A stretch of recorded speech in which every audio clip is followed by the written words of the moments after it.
Ayoko po ng away. Pero kung sila ay pinipilit na ako makipag-away, ay pwede rin naman po. Alam ko po kung sino po ang tinutumbok ninyo, kagalang-galang na kinatawan ng Paranaque. Subalit, wala akong personalan nito eh. When you dismiss or when you reassign employees to other departments, you should comply with the provisions of the law. Mayroon ng requirement. Isa ko sa requirement to you maintain the same status, the same work. Hindi ho po pwede na isang inhinyero ay gawin nyo security. Maraming salamat, Mr. Chair.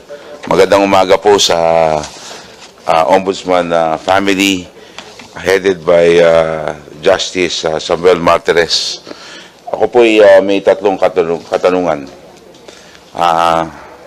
This representation of the 2nd District of Paranaque would like to ask, my first question would be, could you please clarify the Ombudsman's stance and procedures regarding anonymous complaints against public officials?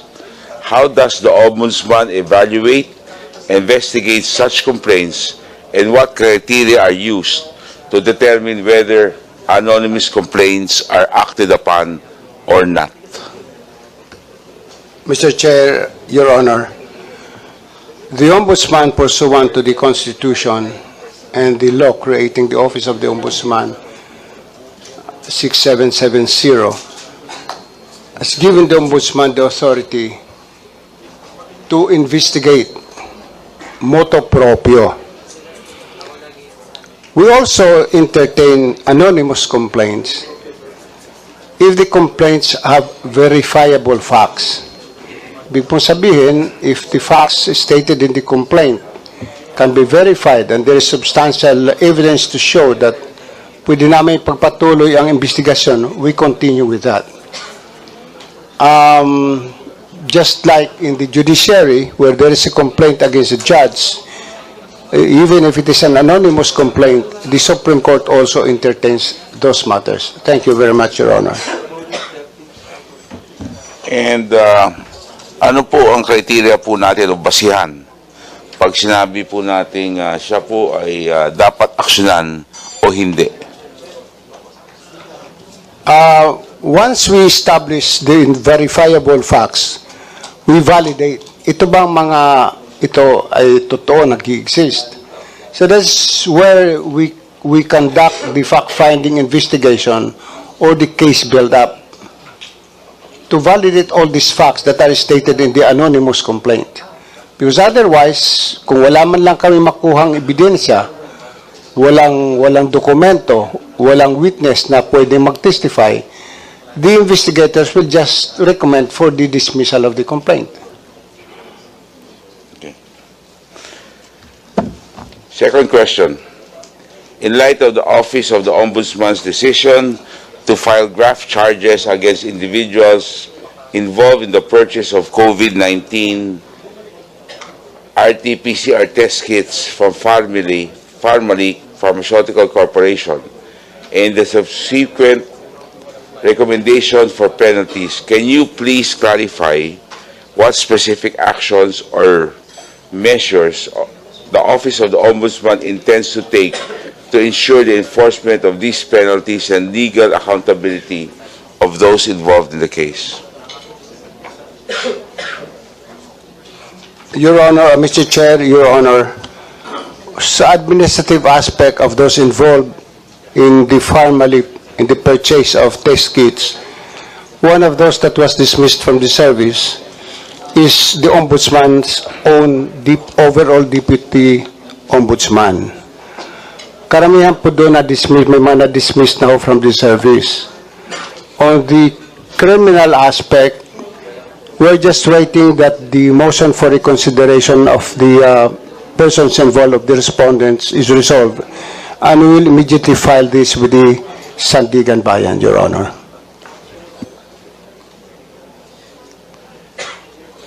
Could you please provide information on the potential repercussions and impact of government accountability and transparency in the event of the abolishment of ARTA?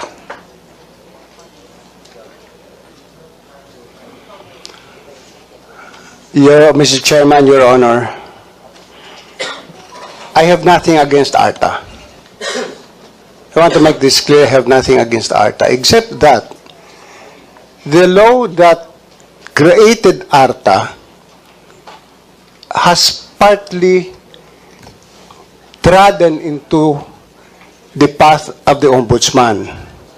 Ang sabi po ng Konstitusyon, the 1987 Constitution says that the determination of red tape, inefficiency, and corruption is the sole function of the Ombudsman. Ang nangyari po dito sa batas ng ARTA, sinaklaw ng ARTA yung pagdidetermine namin ng red tape.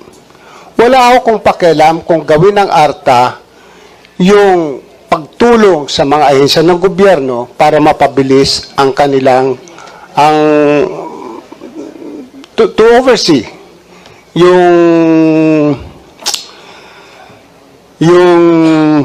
gawain ng gobyerno. With no offense meant to anyone, naging emotional kasi ang Kongreso noon eh. When President Rodrigo Duterte said, sa amin sa Davao, isang araw lang, tapos na yung ano na yun,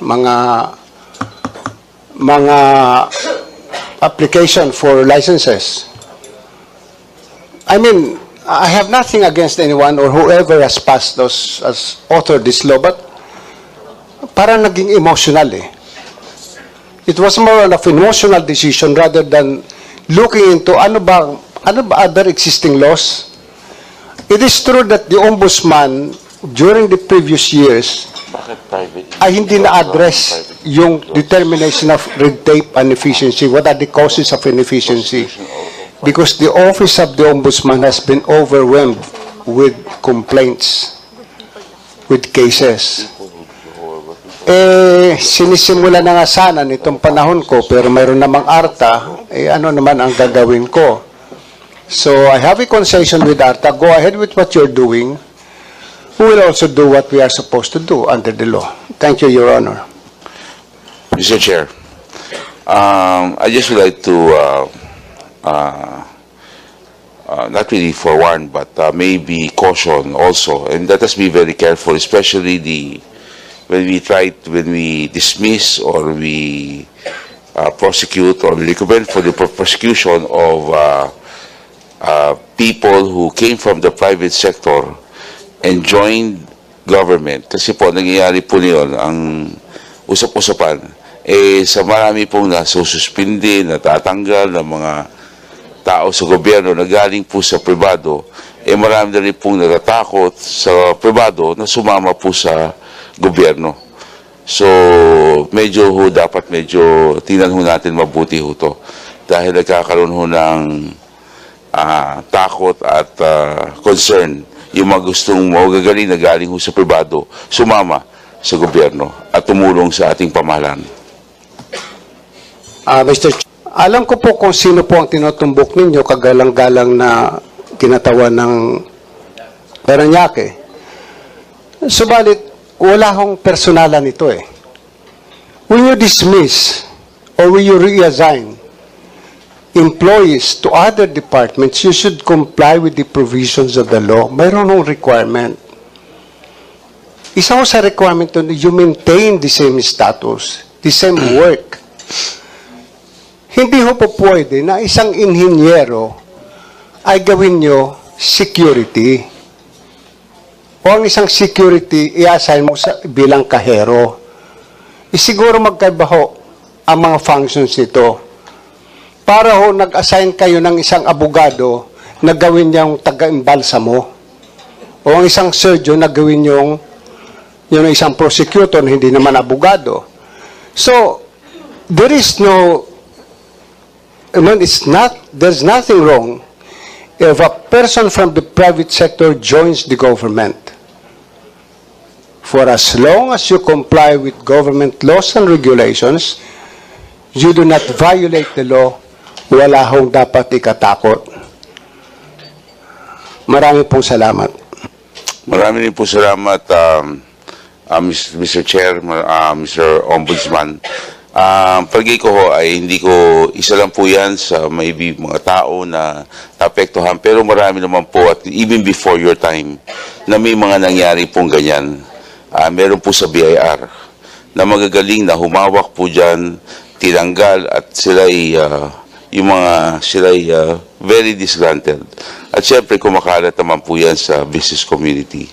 Totohanan, minsan ho kasi, meron po tayong mga ahensya na pag pumasok po ang isang pribadong mamamayan at na-advise siya ng kanyang mga legal counsel at gagawa naman siya ng galaw, minsan ang gigiba naman ho dyan yung mga iba't ibang mga built-in na sindikato dun sa ahensyang yun.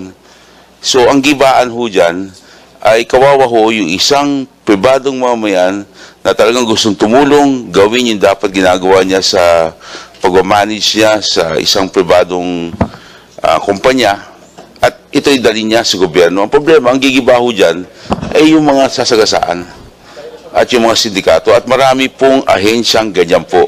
Especially malalaki at mahaba po malalaki po mga budget. Dahil sila po uno na apektuhan. Pag sila na-reassign, sila ang nawawalan ho ng hanap buhay. Kaya may agenda ho sila eh. So dapat ho, pagay ko, yan ay dapat i-evaluate. Naintindihan ko po kayo. Pero hindi lang po yung ahensyang binabanggit nyo. Even before, natagal na rin po ako sa gobyerno, since 1988 pa ako, nakita ko na ito paulit-ulit kung paano gibain ang isang pribadong manager na galing sa pribadong sektor, paano gibain ang mga sindikato sa isang ahensya. Salamat po. Mr. Chair, Your Honor, we act when there are complaints, especially internal affairs within the government office. We cannot act kung wala namang complaint o wala kami nabasa sa dyaryo para where we can start a case build-up investigation or a fact-finding investigation. Sana po yung mga taong nasagasaan nung sila'y nasa BIR, sana po nagreklamo sila, nireklamo po lang kanilang mga superiors. I encourage everyone, every government employee, na ireklamo niyo mga superiors niyo. Nagkamali, ireklamo ninyo. Ako po, minura po ako ng isang empleyado ng ombudsman.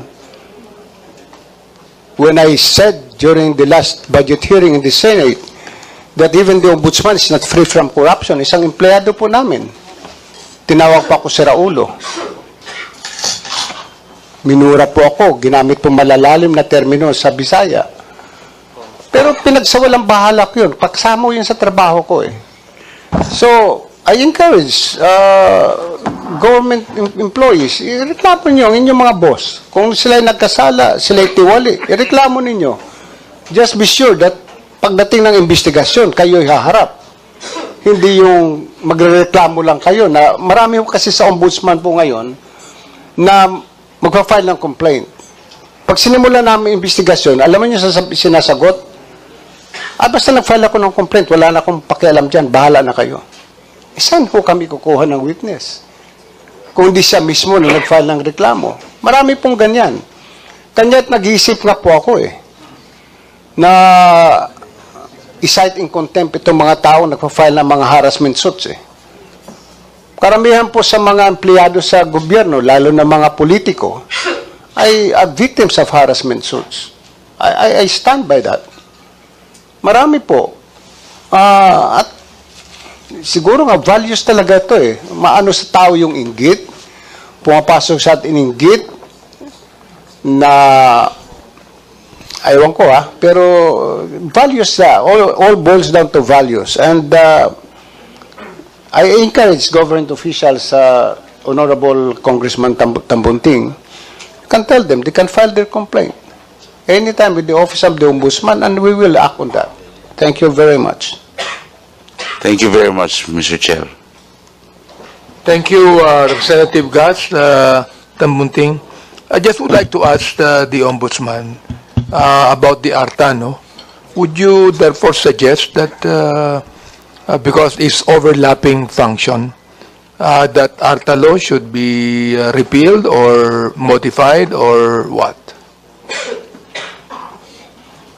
I made that suggestion to have the ARTA law modified. but it fell on deaf ears last year. I was encouraged by my peers, by my colleagues, to file a case before the Supreme Court to declare partly the ARTA law as unconstitutional. Pero sa dami po ng problema namin sa Ombudsman, ayoko nang patulan ho ang mga ganyan. I just want to voice out my sentiment that ARTA has trodden into the functions of the Ombudsman, and that makes it unconstitutional. Especially the determination of red tape, the causes of red tape and inefficiency in government. In fact, if you read the Constitution, hindi dapat nagpapataw ng parusa. Ang ginagawa po ng ARTA ngayon ay nagpapataw ng parusa. Bawal po yun. Pero ako hindi nagsasawalang kibo. Ayoko po ng away. Pero kung sila ay pinipilit na ako makipag-away, ay pwede rin naman po. Maraming po salamat. Thank you, Justice Martires. Now, I'd like to call now the minority, Representative Bonifacio Busita, for his interpellation. Thank you, Mr. Chair. Ako po kasi twice nang nagkakaso sa Ombudsman. Nung ako po ay police sergeant pa lang at nung ako ay naging colonel na. At wala po akong lawyers, wala akong lawyer. And explain ko lang yung side ko plus yung mga documents. And na-dismiss po yung complaint against me. Kaya ako po 100% kumpiyansa po ako, tiwala ako sa Ombudsman, pero unjust po sila. And nabanggit ko po ito para kasi sa iba po, once na nadinig na may kinasuhan, parang convicted na agad eh. Yun yung napansin ko po. Kaya binanggit ko po ito na sana sa ibang mga kapwa public servants natin at sa iba nating mga babayan, kapag nadinig natin na kinasuhan yung isang government employee or public servant or government official, wag tayong masyadong nagpapadala sa marites na parang napakasama na ng tao. Kasi nabanggit ko po ito, kasi twice na ako nagkakaso, wala akong lawyer, pero na-dismiss yung kaso, yung complaint against me. Now, ang tanong ko po sa Ombudsman, ngayon ako naman ang nag-file ng complaint against somebody. Kailangan pa po ba na mag-follow up or mag-send ng letter sa Ombudsman para ano na ba yung status ng complaint na isinampa natin? Mr. Chair. Mr. Chair, Your Honor, kung ang tatanong niyo lang po yung status ng kaso, sasabihin po namin sa inyo anong status ng kaso. If it is ongoing investigation, we will tell you it is still ongoing investigation. But on the extent of the investigation, we cannot tell you that because these are all confidential in nature. At yung pagpa-follow up po sa office ng Ombudsman, basta yun lang. Ano na ba? Nag-iimbestiga na ba kayo o hindi pa kayo nag-iimbestiga? But on the matter of kasi yung iba na nagfa-follow up, gusto nila makausap yung investigador, ay hindi po namin pinapayagan yon. And personally, ako mismo ay hindi po ako nakikipag-usap sa mga tao may mga kaso sa Ombudsman. Yes, Mr. Chair. Yung previous case po na sinampa namin, nag-send po kami ng letter sa Ombudsman at sinabi naman po na ongoing na yung case. Ang ano lang po, ilang months na ito eh. Anyway, ako po, dahil galing ako sa PNP, naintindihan ko naman po ang Ombudsman. Maraming cases kayong hinahandle at hindi naman pwedeng i-shortcut. No po. So, tinanong ko lamang po yon, but ang interest ko lang po talaga, kaya nag-attend ako dito sa hearing na ito, is para magpasalamat po ako sa inyo at sabihin sa ating mga kababayan na ang Ombudsman po ay isa sa talagang pwede nating pagtiwalaan. Maraming salamat po, Mr. Chair. Mr. Chair, Your Honor, pwede po bang malaman yung kahit numero lang ng kaso na final ninyo, if you have, the Deputy Ombudsman for Moleo is here right now, so he can immediately, at least before we leave the halls of Congress, we can immediately inform you ano na ho ang status ng kaso na yon. Maraming pong salamat. Yes, Mr. Chair. Check ko lang po. May time pa naman siguro ako, ilang seconds.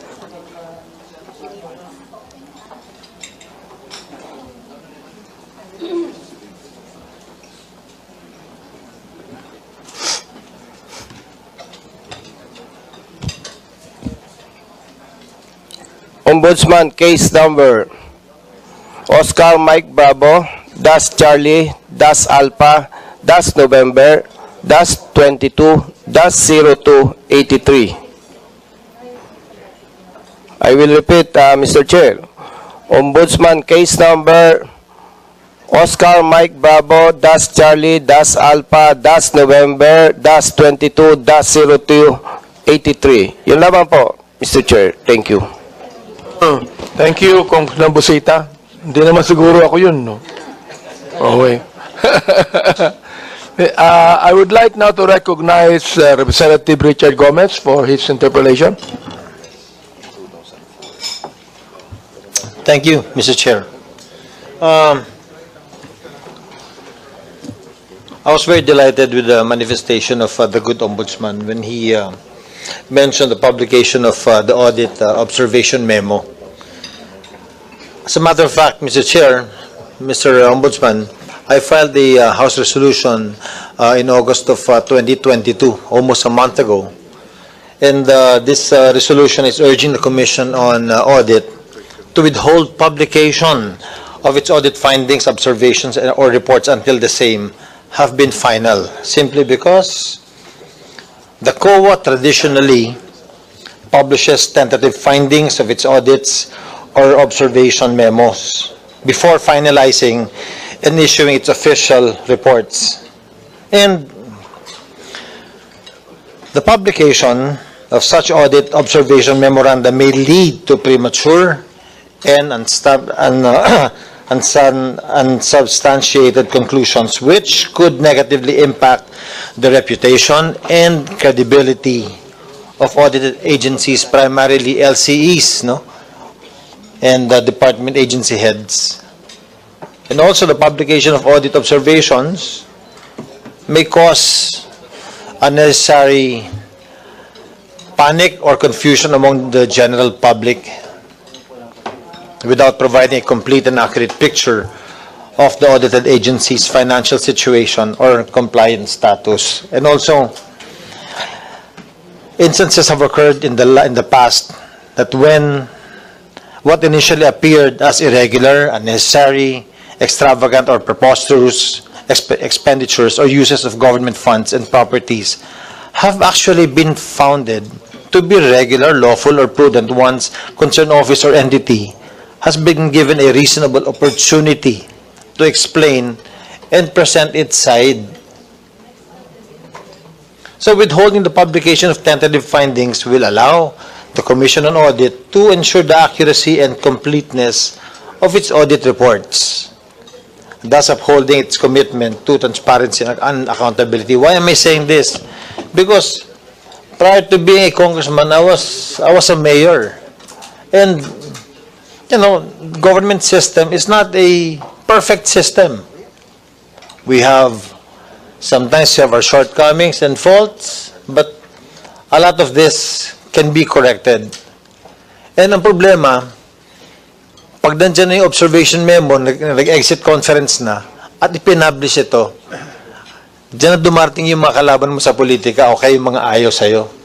Sasabihin, eto na yung mga maling ginawa nitong opisyal na to. And it appears to the public eye na mali talaga yung ginagawa mo. That's why it's very important, Mr. Chairman, tama po yung sinabi ni Good Ombudsman na sana ang COA will only publish its final report. So with this resolution, Mr. Chair, I hope that it will be taken up soon in the committee and hopefully we can vote on this in plenary. Na sa ganon, wala na masyadong masaktan Hindi lang po mga LCEs, pero karamihan ng government agencies dito sa bansa natin. Thank you so much, Mr. Chair. Thank you so much, Mr. Ombudsman.